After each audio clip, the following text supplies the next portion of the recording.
믿음은 버티는 것입니다 라는 제목의 말씀을 가지고 오늘 이 예배 시간에 함께 은혜 받기를 원합니다.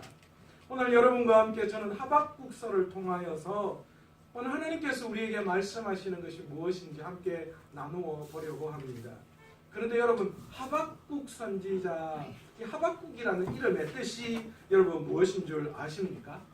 이 하박국이라는 이름의 뜻이 포용하다, 안다 이런 뜻도 있고요. 또 하나의 뜻은 안고 씨름한다 이런 뜻이 있어요. 오늘 이 하박국 선지자의 이 이름을 보면 이 하박국서의 내용과 하박국이 일평생 하나님 앞에 고민하며 애쓰고 힘썼던 것이 무엇인지를 우리는 너무나도 잘 알고 있습니다. 하나님께서는 이 하박국서를 통하여서 그리스도인이 세상을 안에 품기를 원하십니다. 그리스도인이라면 세상의 부조리한 것들을 보면서 그 부조리한 것들과 함께 안고 소통해 나아가는 것이 그리스도인이다라는 것. 또 한 가지 이 하박국이라는 뜻 안에 안고 씨름하다라는 뜻이 있는데 한 쉽게 이야기하면 이건 거예요. 그리스도인이 이 세상을 살아가면서 그가 겪게 될 여러 가지 힘들고 어려운 고난과 어려움 속에서 우리가 그것을 안고 하나님 앞에서 씨름해야 된다라는 것이죠. 그래서 그리스도인이 이 땅을 살아가면서 어떻게 살아가야 하는가라는 것을 이 씨름을 통하여서 우리가 깨닫고 나아가야 한다라는 것입니다. 하박국 선지자는 오늘 말씀을 통해서 오늘 2절 말씀에 뭐라고 이야기하느냐? 여호와여, 1장 2절 말씀입니다. 여호와여, 내가 부르짖어도 주께서 듣지 아니하셨습니다. 그렇게 이야기합니다. 주님, 왜 내가 하나님 앞에 기도하는데 하나님이 그 기도에 응답하지 않으십니까? 내 기도를 듣지 않으시는 겁니까? 이렇게 어쩌면 하나님 앞에 불평을 하고 있습니다. 그랬더니 무엇이라고 말씀하시는가? 1장 5절에 여호와께 이르시되 너희는 여러 나라를 보고 또 보고 놀라고 또 놀랄 것이다. 그렇게 이야기합니다. 그러니까 더 많은 일들을 네가 보게 될 것이고 그것 때문에 놀랄 것이다. 그렇게 이야기하고 계시는 거예요. 우리가 이해할 수 없는 일들이 이 하박국 선지자에게 더 많이 일어날 거라는 거예요. 그리고 그 일들 때문에 너는 놀라게 될 거다. 그렇게 말씀하고 있습니다. 여러분 어떻습니까? 우리의 인생 가운데 일어나고 있는 놀라운 일들에 대해서 여러분은 하박국 선지자의 질문을 하나님께 드리고 계십니까? 우리에게 일어나고 있는 세상 가운데에 일어나고 있는 내가 몸담고 있는 세상 가운데 있는 일들, 도저히 해석이 되지 않는 일들, 어쩌면 내가 그렇게 하나님 앞에 기도하고 나아갔는데도 불구하고 하나님이 응답하시지 않는 그런 모습, 그런 일들로 말미암아 여러분 오늘 이 하박국 선지자처럼 하나님 왜 이렇게 하십니까? 하나님 도대체 언제까지 내가 이렇게 기다려야 하는 것입니까? 이렇게 고민하고 하나님 앞에 질문을 올려드리고 있으십니까? 제가 지난주 금요일 날요 함께 사역했던 목사님께 전화를 받았습니다. 제가 그날 늦은 점심을 좀 먹고 있었는데 점심을 한참 거의 다 먹을 때쯤 돼서 전화가 왔어요. 그러면서 이제 전화가 안부 전화예요. 잘 있나? 어떻게 사역하는 거는 괜찮나? 저보다 먼저 한 해 정도 더 먼저 담임 목회를 나갔거든요. 그래서 잘 있나? 그러니까 얼굴 한번 봤으면 좋겠다. 이제 담임 목사 됐으니까 서로 이제 좀 얼굴 좀 볼 수 있는 시간 좀 뺄 수 있지 않나? 그렇게 이야기를 한참 주고받았습니다. 그리고 이제 전화를 끊을 때쯤 되어서 그 친구가 이렇게 이야기하는 거예요. 근데 혹시 너 누구 목사님 알지? 그런데 그 목사님 글쎄 400명 정도 되는 그 규모의 성도들이 있는 그 교회 담임 목사로 청빙받았대. 그렇게 이야기하는 거예요. 안부 전화했으면 안부만 묻고 끝낼 것이지 400명의 못 되는 400명 근처까지 우리가 갔지만 그래도 400명 못 되는 교회 담임 목회하는 저에게 왜 400명 담임 목회하는 사람, 400명 되는 교회 성도들을 그 교회에 청빙받아 간 이야기는 왜 하는지 그냥 그대로 끝내지. 그 이야기를 들었습니다. 그런데 제가 잘 됐네. 야, 참 기쁜 일이다. 한번 놀러 한번 가야 되겠다. 그렇게 하고 끊었습니다. 그런데요, 희한한 게요. 입으로는 기쁘다, 좋다 그렇게 이야기했는데 제 마음이요 기쁘지가 않는 거예요. 제 마음이 꼭 좀 이런 거는 사투리로 이야기해야 됩니다. 껄쩍지근하더라고요. 물론 좋은 소식이고 기뻐해야 할 소식입니다. 그런데 그 소식을 듣고 제 마음이 기쁘지만은 않았어요. 입으로는 참 잘됐다, 좋다 그랬는데 뭔가 제 마음속에 섭섭함이 계속 자리 잡고 있었어요. 그러면서 하나님께 이렇게 혼자 독백했습니다. 하나님, 제가 아무리 생각해봐도 그 목사님보다 못한 게 없는 것 같은데, 아무리 생각해도 제가 그 목사님보다 최소한 5% 정도는 더 나은 것 같은데, 그런데 왜 저는 여기에 보내셨습니까? 제가 우리 교회를 절대 못하다 그런 뜻이 아닙니다. 여러분 오해하시면 안 돼요. 왜 저는 여기 보내시고 그 친구는 400명 되는 교회에 보내시는 겁니까? 그렇게 독백을 했습니다. 여러분 세상을 살면서 여러분 이렇게 생각해 보신 적 없으세요? 없으시구나. 제가 믿음이 제일 약한 것 같아요. 여러분 세상에 살다 보면 우리의 눈으로 보여지는 불공평한 것들이 너무나도 많이 있습니다. 누구는 좋은 집안에서 태어나고 누구는 가난한 집안에서 태어나 죽도록 고생해야 되고요. 누구는 하는 일마다 잘 되고 누구는 죽어라 이랬는데 계속해서 망하기만 하고, 누구는 놀면서 일해도 부자가 되는데 누구는 죽도록 일해도 가난을 면하기 힘들 그런 상황. 또 누구는 이쁘기도 하고 성격도 좋고, 그죠 수경 집사님? 누군지 아시겠죠? 예. 그런데 누구는 성격도 안 좋고 못생기기도 하고 거기다가 뚱뚱하기도 하고 세 가지면 절망입니다.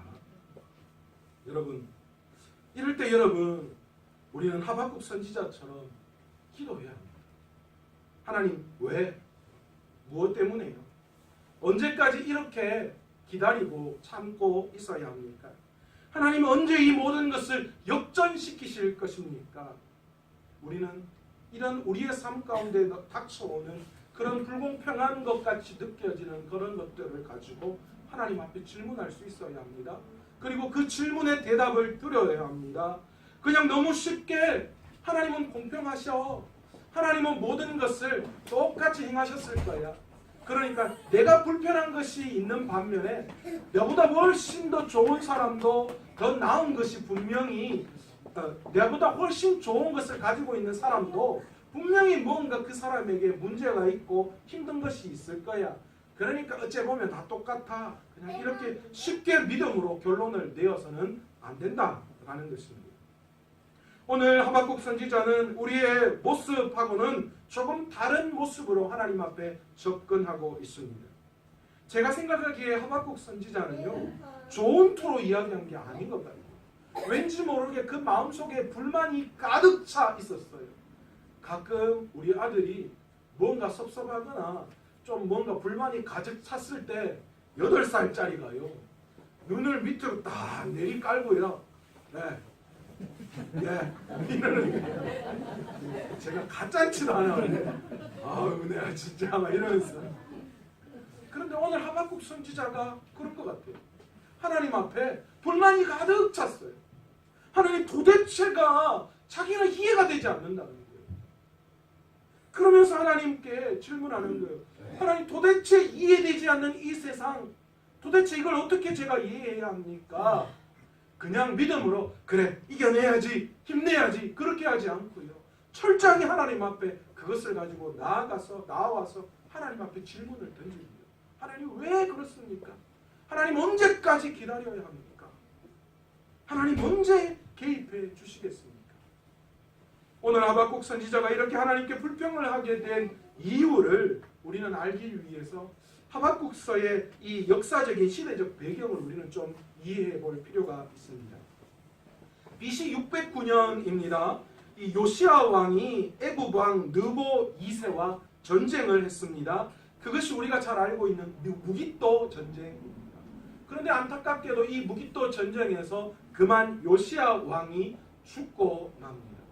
그래서 이제 겨우겨우 명맥을 이어왔던 이 남유다가 위기에 처하게 되었습니다. 그때 이 요시야 왕의 아들이었던 여호아스가 왕위에 오르게 됩니다. 그런데 애굽 왕이 다시 남유다를 침공해 옵니다. 그리고 여호아스를 폐위시키고 그리고 이어서 요시야 왕의 첫째 아들이었던 여호야김 왕을 왕위에 세웁니다. 그런데 이 요시야 왕이 죽고 난 다음에 왕위에 오른 사람이 사실은 요시야 왕이 첫째 아들이 아니었어요. 아마도 첫째보다도 훨씬 이 여호아스 왕이 훨씬 뛰어났는 것 같아요. 그래서 이 왕을 세웠는데 이 애굽이 남유다를 침공해 와서 이 남유다를 침공해 오고 난 다음에 친애굽 정책을 쓰기 위해서 여호아스를 폐위시키고 너 왜 둘째가 여기 올라와 있어? 첫째가 와야 돼 하고 왕을 폐위시키고 첫째 아들이었던 요야김 왕을 왕으로 세웁니다. 그래서 자기 말 잘 듣도록 하기 위해서 친애굽 정권을 세웠던 것입니다. 그리고 난 이후에 아마 BC 605년 즈음에 이 신흥 바벨론의 왕이었던 느부갓네살 왕이 이 애굽과의 전쟁을 치르게 됩니다. 이 전쟁은 상당한 전쟁이었습니다. 당시 새롭게 떠오르는 바벨론이라는 나라와 지금까지 명맥을 이어오면서 그 지배권을 가지고 있었던 애굽이라는 두 나라가 전투를 시작한 거예요. 그게 우리가 잘 알고 있는 아마 역사에도 굉장히 소개되고 있는 그런 유명한 전투 갈그미스 전투입니다. 이 갈그미스 전투로 인해서 애굽이라는 나라가 완전히 망해버려요. 그래서 신흥 바벨론의 그 나라가 그 일대를 장악해버리고 맙니다. 그래서 바벨론이 득세를 하게 되었던 거예요. 그런데 이 신흥 바벨론 입장에서 친애굽 정책을 쓰고 있는 이 남유다가 눈에 가시처럼 보였겠죠. 그리고 사실은 이 이스라엘 땅, 이 유대가 차지하고 있는 이 땅은요, 이 아프리카 대륙으로 연결되어지는 아주 전략적 요충지이기도 했습니다. 그러니까 이 바벨론이 친애굽 정책을 쓰고 있는 남유다를 가만히 둘 수가 없었어요. 그래서 쳐들어왔습니다. 1차 쳐들어와서 포로를 잡아갔습니다. 그 포로, 이 1차 포로가 우리가 너무나도 잘 알고 있는 다니엘과 많은 백성들, 당시 고관 대작의 자녀들을 2,000명가량 이 바벨론으로 끌고 갑니다. 그래서 무슨 정책을 쓰기 위해서요? 친바벨론 정책을 쓰기 위해서 그들을 잡아다가 훈련시키기 위해서 끌고 갔던 거예요. 이어서 다시 한번 바벨론이 남유다를 쳐들어왔습니다. 그때 또 2차 포로를 끌고 갔는데 그 포로가 누구냐면 우리가 잘 알고 있는 에스겔 선지자와 또 이스라엘 백성들을 2차로 포로로 끌고 갔습니다. 또 마지막 세 번째 바벨론이 남유다를 침공해 왔습니다. 바로 이때 완전히 이 남유다를 완전히 멸망시키고 말았습니다. 그리고 예레미야와 백성들을 끌고 갔습니다. 예레미야 선지자가 눈물의 선지자잖아요. 그 예레미야 선지자가 왜 그렇게 눈물의 선지자라고 우리에게 이야기하는가? 이렇게 세 번째 포로로 끌려가면서 이스라엘은 완전히 망해버리고 이제 그때부터 바벨론의 포로 생활, 이스라엘 백성들이 70년이라는 그 시간 동안 이 바벨론의 포로로 끌려가서 굴욕의 세월을 보내야만 하는 시대였습니다. 이 하박국 선지자의 시대가 바로 이 시기의 시대입니다.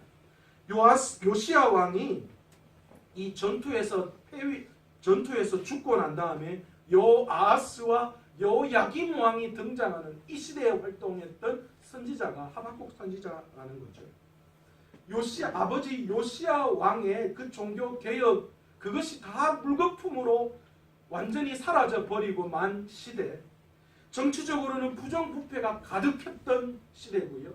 종교적으로도 영적인 타락이 급속하게 이 이스라엘 백성들에게 퍼져나갔던 그 시대에 활동했던 선지자가 바로 하박국 선지자입니다. 그러니까 하박국 선지자의 마음속에 어떤 마음이 들었을까요? 도대체 하나님, 이런 일이 어떻게 일어날 수 있습니까? 라고 말할 수밖에 없겠죠. 어떻게 하나님의 나라가 이렇게 멸망할 수밖에 없습니까? 어떻게 하나님의 나라가 이방 바벨론이라는 그 나라에 의해서 이렇게 망해 나갈 수밖에 없습니까? 하나님, 이스라엘 백성을 돌이키시기 위해서 다른 나라를 세우시는 것, 그래서 그 나라에 부끄러움을 겪어야 하는 이런 일이 말이 되는 일입니까? 그러니까 하박국 선지자 마음 안에 불만이 어쩌면 가득할 만했습니다. 그것을 가지고 하나님 앞에 질문하고 있는 거죠. 하나님, 왜 그렇습니까? 왜? 하나님, 언제까지 침묵하고 있을 것입니까? 우리가 얼마나 비참함을 당해야 하나님이 역사해 주실 것입니까? 이렇게 하나님 앞에 간구하고 있는 하박국 선지자의 모양을 우리는 볼 수 있습니다. 하박국 선지자의 이 의혹은 점점 더 커져 나갔습니다. 의인이 어려움을 당하는 것, 그것 때문에 힘들어했는데 결국은 하나님께서는 이스라엘 백성을 치시기 위해서 이방 바벨론을 들어 세우는 것, 그것을 보고 더욱더 그의 의혹은 커져만 갔던 거예요. 어떻게 하나님이 이러실 수가 있는 것입니까? 그래서 오늘 13절에 구체적으로 이렇게 우리에게 말씀하고 있습니다. 어찌하여 거짓된 자들을 방관하시며 악인이 자기보다 의로운 사람을 삼키는데 잠잠하실 수 있는 것입니까?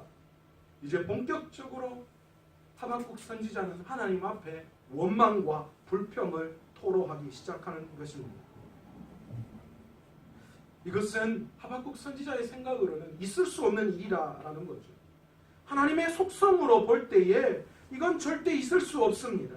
하박국 선지자는 자기의 질문이 설득력이 있었기 때문에, 하나님, 내가 이렇게 질문하는 게 어쩌면 당연합니다 라는 그런 설득력이 있었기에 하나님이 자기를 설득력 있게 대답해, 자기에게 설득력 있게 대답해 주실 것이라고 확신했습니다. 그래서 그가 하나님 앞에 그렇게 기도하면서 어떻게 이야기합니까? 성루에 서서 하나님의 음성을 기다리고 있었습니다. 그때 오늘 본문 2장 2절에 이렇게 하나님께서 대답하시기 시작했습니다. 너는 이 묵시를 기록하여 판에 명백히 새기되 달려가면서도 읽을 수 있도록 해라. 그렇게 이야기하는 거죠. 무슨 이야기입니까? 하박국 선지자야, 잘 들어봐라. 이제 내가 말할 건데 너는 필히 이 모든 것이 많은 사람들에게 전달될 수 있도록 단디 해라. 단디 지금 기억해야 한다. 그렇게 주의를 주고 있는 것입니다. 그 후에 하박국 선지자의 질문에 대해서 답을 하고 있습니다. 언제까지 하나님 기다려야 하는 겁니까? 라는 질문에 하나님은 3절 하반부에 뭐라고 이야기하시느냐?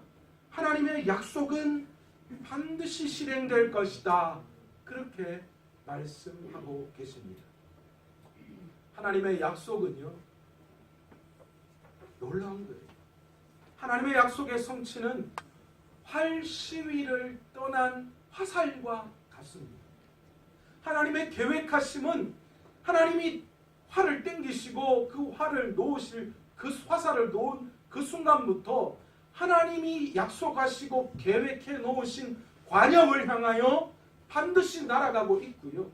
반드시 그 관역점에 그 화살이 꽂힐 때가 있다라는 거예요.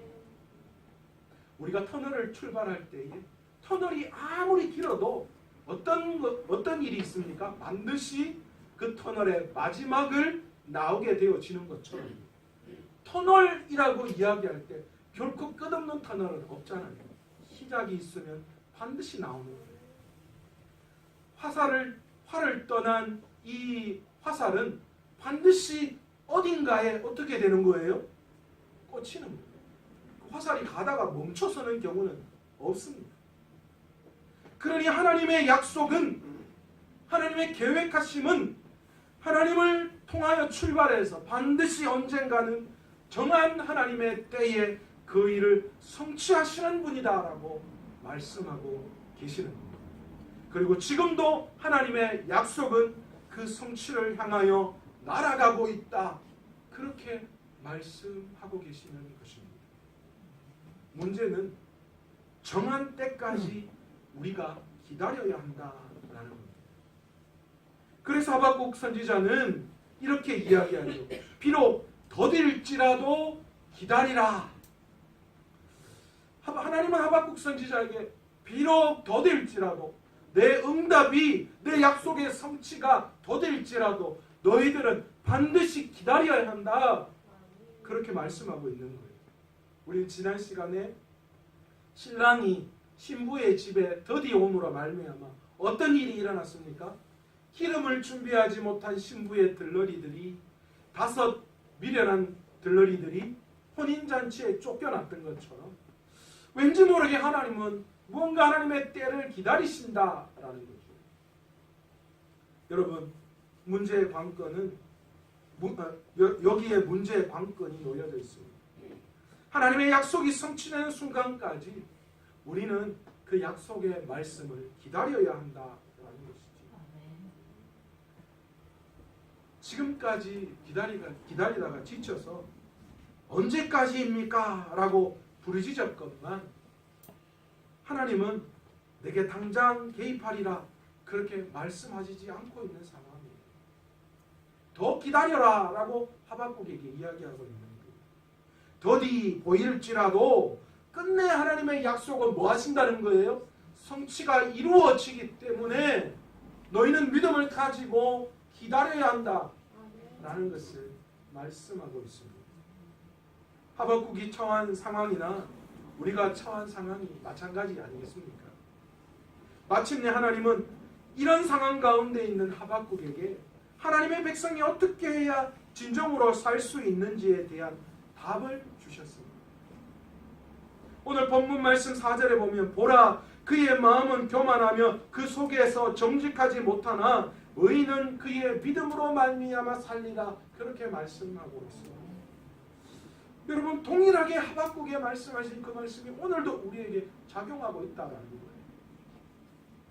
진정으로 하나님이 응답하실 그때가 반드시 있음을 우리는 인정해야 하고요. 그때를 기다려야 하는데 어떻게 기다려야 하는가? 그의 마음은 교만하여 그 속에서 정직하지 못하나, 그래서 그런 사람들은 쉽게 포기하고 좌절하고 넘어지나, 그러나 뭐는요? 의인은 믿음으로 말미암아 살 수 있다. 그렇게 말씀하고 있는 거예요. 여러분, 이 본문이 쉽지가 않아요. 단순히 의인은 믿음으로 말미암아 삽니다. 내가 믿음이 있으니까 그래 맞다 하고 그냥 참아내는 거, 그런 차원이 아니에요. 여러분, 우리가 믿음이 있다는 것으로 너무 섣불리 우리의 삶 가운데 놓여져 있는 불평등한 세상의 것들을 보면서 그래 믿음으로 참아내야 한다 이렇게 그냥 넘기지 말자고요. 왜 우리가 기다려야 하고 무엇을 위해 기다려야 하는지 그것을 철저하게 하나님 앞에 가지고 나와야 합니다.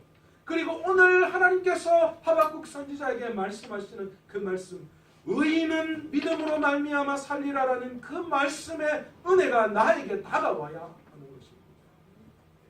여러분, 이 문장에서 핵심적인 문장이 무엇이냐 하면 그의 믿음으로 말미암아 살리라라는 말씀이에요. 사실 이 말씀은요, 이 종교 개혁을 일으키게 된 근간을 이루는 그런 아주 중요한 구절이기도 합니다. 그래서 루터가 이 말씀을 인용한 거예요. 사도 바울도 이 말씀을 인용했습니다. 의인은 믿음으로 살 것이다. 그런데 여기서 의인은 믿음으로라고 했던 이 믿음이 어떤 뜻인가? 오늘 본문을 히브리어 원문으로 찾아보면 이 믿음이라는 단어가 히브리어 원어로 뭐라고 쓰였냐면 에무나라고 하는 단어로 쓰였습니다. 그런데 이 에무나라고 하는 단어는 어떤 뜻이냐 하면요, 견고하다, 강하게 버티다 그런 말이에요. 그러니까 오늘 본문을 원문에 입각해서 해석하면 어떻게 해석할 수 있냐? 오직 의인은 그의 견고함 또는 버팀으로 말미암아 살 수 있다. 그렇게 해석할 수 있는 거예요.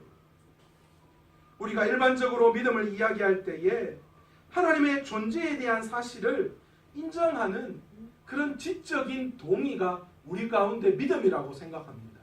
쉽게 말해서 하나님이 세상을 창조했습니다. 맞습니다. 내 머릿속으로도 나는 그것을 인정합니다. 그것이 우리는 믿음이라고 생각하는데 오늘 본문에서 하나님께서 이 하박국에게 이야기하는 이 믿음은 어떤 믿음이냐? 에무나의 믿음이다라는 거예요. 그런 지적인 동의의 믿음이라기보다는 너는 너가 서 있는 그 자리에서 견뎌내는 거야. 버티는 거야. 이겨내는 거야. 그것이 믿음이야. 그렇게 말씀하고 있다라는 겁니다. 오늘 본문의 이 에무나라고 하는 단어가 어디에 쓰였냐면 출애굽기 17장 12절에 이 본문의 이야기가 이 에무나라는 단어가 쓰였습니다. 이 내용이 무엇이냐면 이 모세의 팔을 받치고 있는 아론과 훌 그 전쟁의 장면을 이야기하고 있습니다. 그 장면에서 어떤 거냐? 그 손이 해가 지도록 내려오지 아니한지라 여기에서 해가 지도록 내려오지 않다라고 할 때 그때의 단어가 에무나라는 단어를 썼다는 거예요. 그러니까 뭡니까? 모세의 팔이 내려오지 않도록 아론과 훌이 어떻게 했다는 거예요? 버텼다는 거예요. 받아서 올리고 견고하게 팔을 받치고 있었다. 그 말이에요. 에무나가 그렇게 쓰였다는 거예요. 그렇다면 의인은 그의 버팀으로 말미암아 견고하게 이겨냄으로 말미암아 산다. 그 말의 의미는 오늘 우리에게 무엇으로 다가오는 것일까요? 하나님의 약속을 믿은 백성은 하나님의 약속이 성취되지 않다 하더라도 강하게 버텨내고 살아야 한다는 거예요. 우리의 지금 당장의 눈으로 우리의 삶이 변화되지 않고 여전히 힘들고 어려운 상황 가운데 놓여져 있을지라도 우리는 어떻게 해야 합니까? 믿음으로 이겨내야 한다는 거예요. 믿음으로 버텨야 한다는 거예요. 견뎌내어야 한다는 거예요. 왜요? 하나님의 말씀이 이미 활 시위를 떠난 화살과 같기 때문에 하나님의 약속은 반드시 우리의 삶에 이루어지기 때문에 그러니까 우리는 그 약속의 말씀을 믿고 견뎌내고 이겨내는 거예요. 아브라함이 내 씨로 말미암아 천하 만민에게 구원을 얻을 것이다 라고 말씀하셨을 때에 그 기도하고 그 계시를 하시고 난 다음에 아브라함은 이삭을 얻을 때에 거의 한 15년 이상의 시간이 흘러야만 했어요. 그 시간 견뎌내고 이겨내야 하는 그런 힘들과 아픔이 있었다는 거예요. 물론 중간에 잠깐 다른 사람을 얻기도 했지만 그러나 끝까지 이겨냈다. 여러분, 우리의 믿음이 바로 여기에 있습니다. 우리가 이겨내고 버텨야 하는 그 근본이 여기에 있다는 거예요. 하나님은 반드시 우리에게 약속을 맺으셨고 그 약속을 이루시는 분이시다라는 그런 믿음, 그것이 나를 오늘 견디게 하고 그것이 나를 이겨내게 하는 근본이다라는 것이죠. 그런데 여러분, 이게 가능해요? 여러분, 이 약속을 버티는 게 쉽습니까? 쉽지 않아요. 결코 쉽지 않습니다. 그런데 여러분, 우리가 이런 경우를 한번 생각해 보자고요. 주인공이 처음에 죽는 게 그게 처음에 죽는 경우가 있습니까? 없습니까? 영화 보면 주인공이 지금 막 영 좀 시원찮아요. 그럼에도 불구하고 영화 초반에 주인공이 죽는 이유는 한 번도 없습니다. 상대편은요 한 2대만 맞아도 그냥 쓰러지는데요, 우리 편 주인공은 어떻습니까? 죽도록 맞아도 쓰러지지 않습니다. 누구는 뭐 픽픽하고 맞고 그냥 쓰러져가 못 일어나는데 주인공은 엄청 맞아도 쓰러져가지고 야 못 일어나겠다 싶은데 어떡합니까? 기어코 일어나서 어디서 막 갑자기 또 힘이 얻었는지 갑자기 일어나서 또 갑자기 막 몇십 명을 몇십 명과 싸워서 죽습니다. 여러분, 람보라는 영화 여러분 혹시 기억하십니까? 람보라는 영화의 주제는 그렇습니다. 람보가 일대 베트남의 수도 없이 많은 정글의 그 사람들을 어떻게 합니까? 죽이는 거예요. 총을 갖고요, M60을 갖고 두두두두두 쏘는데요. 그런데 적은 어깨에 스치고 배에 스치고 팔에 스쳐도 다 죽어요. 일어나지도 못해요. 그런데 람보는 뭐 어깨에 관통하고 여기 배에 총상 있고 다리에 총 맞아도 뭐합니까? 총 들고 막 쏩니다. 그리고는 마지막에 어떻게 합니까? 결국은 마지막에 모든 적들을 다 이기고 다시 자기의 임무를 완수하는 영화. 저는 이 영화를 보면서요, 하나님의 이치를 깨달았어요. 여러분, 람보의 주인공 람보가 능력이 있어서 그렇습니다. 어떤 액션 영화의 주인공이 그가 잘났기 때문에 그렇게 될 수 있습니까? 아니요. 영화의 스토리상, 각본상 아무리 그 배우가 찌질하고 아무리 그 배우가 연약해도 어떻습니까? 마지막에는 반드시 이기게 되어 있다는 거예요. 이게 헐리우드 영화의 특징입니다. 무조건 처음에는 힘들고 어렵고 억울하게 몰리다가 마지막에는 어떻게 해요? 그 주인공이 이기게 되어진다라는 거예요. 그 주인공이 엄청난 무술을 하는 사람이건 아니면 엄청나게 보잘것없는 사람이건 간에 마지막에는 어떻게 되어 있어요? 반드시 그 사람이 승리하고 이기고 그 사람이 주인공이 되어져 있다는 거예요. 왜요? 각본이 그렇게 쓰여져 있어요. 영화가 그렇게 흘러가게끔 만들어졌다라는 거예요. 여러분, 우리의 인생도 마찬가지 아닙니까? 여러분, 우리의 인생 누가 설계하셨어요? 오늘 누가 설계하고 계십니까? 좀 총 맞고 좀 두드려 맞고 쓰러지고 엎어지고 할 때 있어요. 그러나 그때 에이 모르겠다 못하겠다. 제가 사실은 그 고등학교 때 음악 선생님이 저보고 성악하라 그러고 체육 선생님이 저보고 유도하라 그러고 그렇게 권유를 했어요. 근데 제가 그때 유도에 빠져가지고요.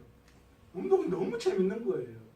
그런데 성악을 포기하고 유도 쪽으로 가려고 선수 생활하려고 좀 노력을 하다가 포기했어요. 왜냐하면 한참 운동을 하는데요. 이게 기술이 걸리면 낙법을 하고 넘어져야 돼요. 그런데 그게 너무 싫은 거예요. 하루에도 거의 100번, 200번 이상 매트에 꽂혀야 돼요. 어느 날 운동을 하는데 내가 지금 뭐하고 있나 이 생각이 드는 거예요. 도저히 나 이제 더 이상 이 매트에 꽂히는 거 싫다고 그 생각이 확 들면서 포기하고 말았습니다. 그런데 제 친구들 다 용인대 막 가고 막 그러더라고요. 그래서 대통령 경호실에 들어가고 막 그런 친구도 있고 그랬어요. 여러분, 지금 처해 있는 상황이 힘들고 어렵고 그것으로 포기하고 말면 아무것도 할 수 없어요. 그러나 우리 하나님은 반드시 내 인생을 설계하실 때에 나를 주인공으로 만드셨고 나를 이기게끔 하나님이 약속해 놓으셨다는 그 약속의 말씀, 그 각본을 들고 우리가 있잖아요. 우리 모두는 말씀이라는 각본책을 들고 하나님이 우리의 인생에 개입하셔서 승리있게 하신다는 그 모든 영화의 시나리오가 담겨져 있는 성경의 말씀을 우리가 가지고 있다는 거예요. 그러니까 우리가 그 성경의 말씀을 보고 이겨야 하는 거예요. 옛날 모세와 여호수아가 아말렉과의 전쟁을 할 때에 손을 들고 있기만 하면 전쟁에 승리하게끔 하셨던 것처럼 하나님께서는 이 땅에 우리의 삶을 통하여 우리가 버티고 우리가 견고하게 이겨내도록 노력하고 애쓰며 견뎌낼 때에 하나님은 우리를 반드시 마지막에 이기게 하시는 줄로 믿습니다. 의인이 덕세하는 것처럼 보여요. 아니, 하나님의 백성이 있는데 다른 이방 나라 사람들을 일으켜셔서 하나님의 백성들을 종으로 잡아가고 그래서 포로 생활하게끔 하는 거, 어떻게 이게 있을 수 있는 일입니까? 그러나 하나님이 뭐라고 하박국에게 말씀하고 계십니까? 이겨내라, 견뎌내라, 참아라. 왜요? 네가 에무나의 믿음을 가져라. 왜요? 하나님의 약속의 말씀은 이미 시위를 떠나서 하나님의 계획하심으로 달려가고 있기 때문에 나중에 어떤 일이 일어납니까? 이스라엘이 바벨론의 포로에서 돌아옵니다. 바벨론도 어떻게 합니까? 하나님이 영원하지 않게 만드셨어요. 바사라는 나라 페르시아에게 망하게 하셨고, 그래서 결국은 자신의 힘이 아니라 하나님의 강권적인 역사로 그 바벨론 포로로 있던 이스라엘 백성을 고향으로 돌아오게 하시는 은혜를 베푸셨다라는 거예요. 이것을 깨닫고 난 하박국 선지자가 뭐라고 하나님 앞에 고백하고 있습니까? 비록 무화과 나무가 무성치 못하며 포도나무에 열매가 없으며 감람나무에 소출이 없으며 밭에 먹을 것이 없으며 우리의 양이 없으며 외양간에 소가 없을지라도 무엇으로 말미암아요? 나는 여호와로 말미암아 즐거워하며 나의 구원의 하나님으로 말미암아 기뻐한다. 이렇게 고백할 수 있었던 거예요. 여러분, 의인은 떡이 아니라, 세상이 아니라 하나님의 입에서 나오는 말씀을 가지고 살아가야 하는 줄로 믿습니다. 아멘. 오늘 우리의 상황에서 이런 사람을 축복받은 사람으로 인정합니까? 지지리도 공상맞게 사는 사람들을 향해서 축복받은 사람입니다, 우리는 이렇게 이야기합니까? 오늘 이런 상황에서도 하박국에게 주신 하나님의 말씀은 오늘도 우리의 삶을 변함없이 진실되게 이끄시는 하나님의 계획하심인 줄로 믿습니다. 네. 어떤 상황, 어떤 여건에서도 환경이 어떠하더라도 내 자리를 지키며 반드시 그곳에서 하나님의 영광을 드러내는 삶, 그런 삶을 살아가는 그런 믿음, 바로 그것이 하나님이 보시는 믿음이다라는 사실을 우리는 반드시 깨달아야 합니다. 저는 가끔 혼자 그런 생각합니다. 과연 하나님이 원하시는, 하나님이 쓰시는 목사님은 어떤 목사님입니까? 하나님이 생각하시는 훌륭한 목사님은 어떤 목사님입니까? 그렇게 생각해 볼 때가 참 많이 있습니다. 여러분은 어떻습니까? 여러분의 기준으로 하나님이 훌륭하다고 보시는 목사님은 어떤 목사님인 것 같습니까? 몇천 명, 몇만 명 성도를 담임하는 목사님들, 그런 목사님들도 참 하나님 보실 때 훌륭하고 또 잘 해내시는 목사님들도 있습니다. 그런데요, 여러분 아세요? 그 자리도 쉽지가 않아요. 몇천 명, 몇만 명도 쉽지 않아요.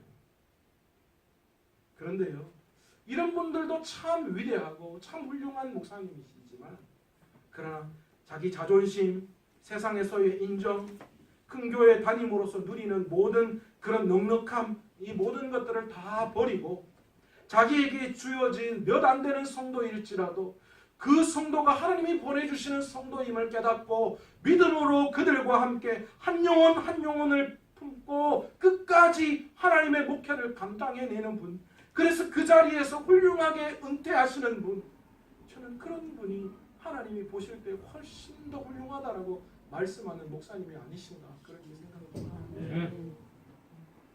오해하지 마십시오. 큰 교회 목사님 다 안 좋은 거 아니에요. 큰 교회 목사님도 훌륭하실 수 있어요. 그러나 큰 교회 목사님만큼 작은 교회에서 끝까지 그 자리를 지키며 나아가는 거 쉽지 않다. 그러나 끝까지 자기가 서 있는 그 자리를 견뎌내고 이겨내고 버티고 한 영혼 한 영혼이 하나님이 보내주시는 영혼임을 알고 끝까지 그 자리를 지켜내는 사람, 그 사람이 하나님 보실 때 훌륭한 목사예요. 1000명은 위대하고 1명은 안 위대합니까? 그런 이론은 없어요. 하나님은 1000명을 보시는 것이 아니라 각각의 한 영혼 한 영혼을 보시는 거예요.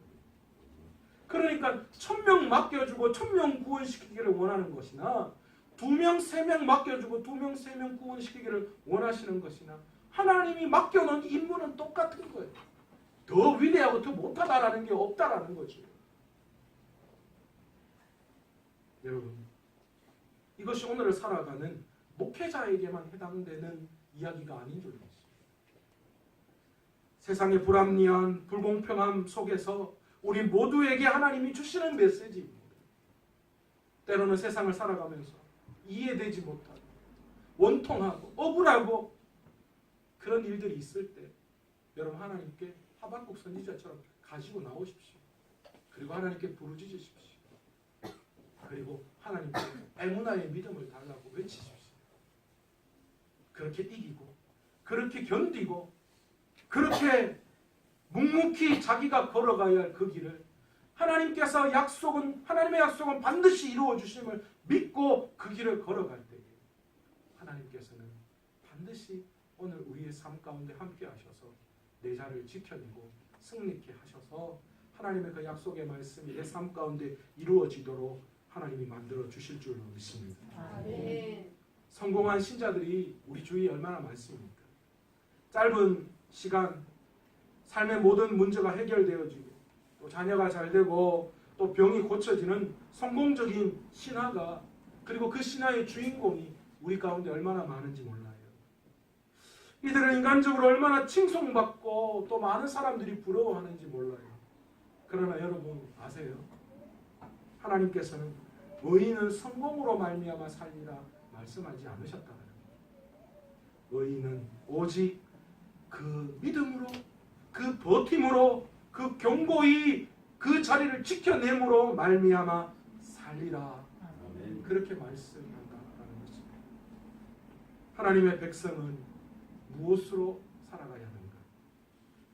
고용원 씨가 찬양한 오직 믿음으로라는 곡이 생각납니다.